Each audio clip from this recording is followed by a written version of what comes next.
Chers bienfaiteurs et bienfaitrices, d'abord merci pour votre soutien à la formation des prêtres que nous sommes.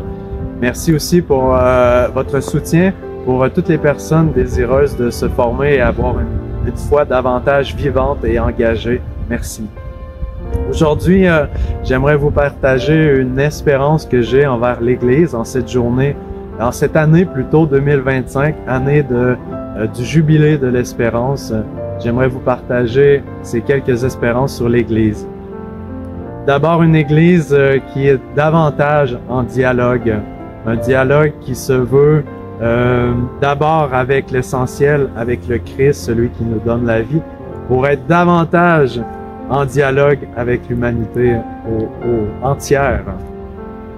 Et pour ça, ça implique une sortie de nous-mêmes, un dialogue qui est en sortie, qui est capable d'accueillir la réalité de l'autre, la réalité de ses besoins, de ce qu'il porte, de ses espérances aussi à cette personne qui vient vers nous ou vers qui nous allons.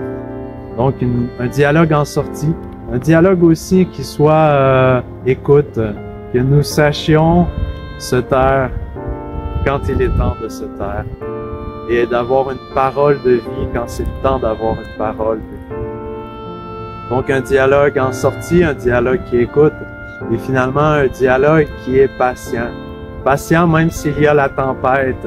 Patient parce que le pape François nous redit que l'espérance ne déçoit pas, mais elle ne déçoit pas dans la mesure où nous sommes patients. Patients pour attendre ce que Dieu veut bien nous donner.